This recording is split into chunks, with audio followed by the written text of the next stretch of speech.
Hello दोस्तों, आपका स्वागत है बीके क्लासेस में। आज हम आपको बताएंगे अधिगम के सिद्धांत के बारे में।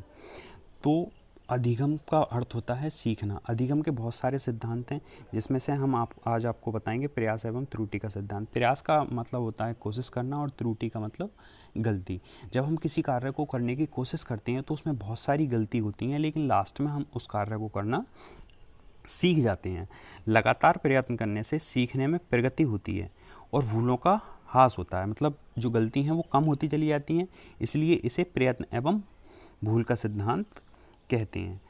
जो प्रयत्न एवं भूल का सिद्धांत था वो किसने दिया था? थॉर्नडाइक ने सन 1913 ईस्वी में दिया था। इसे कई नामों से जाना जाता है, जैसे संयोजनवाद का सिद्धांत, अनुबंधन या बंध सिद्धांत, उद्दीपक अनुक्रिया या एसआर सिद्धांत भी इसको हम बोलते हैं। जो थॉर्नडाइक ने अपना प्रयोग किया था वो भूखी बिल्ली पर करा था। इन्होंने भूखी बिल्ली को किस में करा? एक बॉक्स में बंद कर दिया था और उसके बाहर भोजन रख दिया था।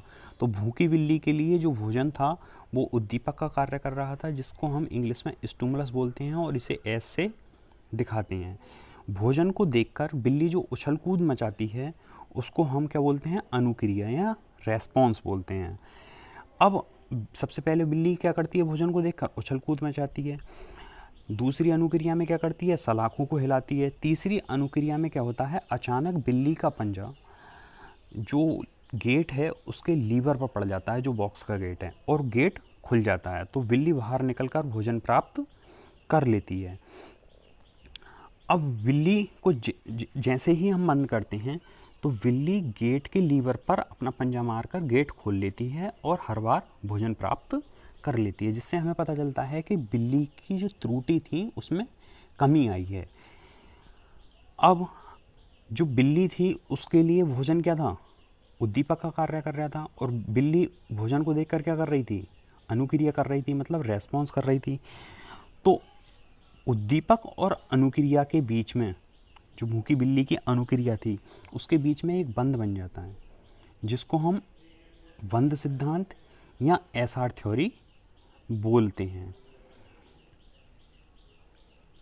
हमने ऊपर भी बताया था कि अनुबंधन या बंध सिद्धांत का हमने ऊपर भी जिक्र करा था कि अनुबंधन या बंध सिद्धांत या उद्दीपक अनुक्रिया सिद्धांत क्या होता है कि जब उद्दीपक को प्राप्त करने के लिए कोई अनुक्रिया करता है तो उद्दीपक और अनुक्रिया के बीच में एक बंध बन जाता है। इसे हम बंध सिद्धांत या एसआर थ्योरी बोलते हैं।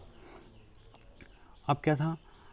थॉर्नडाइक ने अधिगम के कुछ नियम दिए, जिसमें मुख्य नियम और गौड़ नियम थे। इन्होंने मुख्य नियम में बताया कि सीखने के लिए तत्पर रहने पर हम कार्य को क्या करते हैं? बहुत जल्दी सीख जाते हैं। दूसरा नियम इन्होंने दिया था प्रभाव का नियम। तो प्रभाव सुख, संतोष एवं प्रसन्नता के प्रभाव में, मतलब जब हम किसी कार्य को करने से हमें सुख प्राप्त हो, प्रसन्नता प्राप्त हो, संतोष प्राप्त हो, मतलब सेटिस्फैक्शन हमें प्राप्त होता है, तो हम उस कार्य को जल्दी सीख जाते हैं। इन्होंने तीसरा नियम दिया था अभ्यास का नियम। जैसे हमें पता है कि प्रैक्टिस, इंग्लिश में पता है कि practice makes a man perfect कहते हैं। तो इसका मतलब है कि अभ्यास जो होता है किसी भी व्यक्ति को परिपूर्ण बनाता है। मतलब किसी कार्य का ज़्यादा अभ्यास करने से हमें उसमें क्या आ जाती है?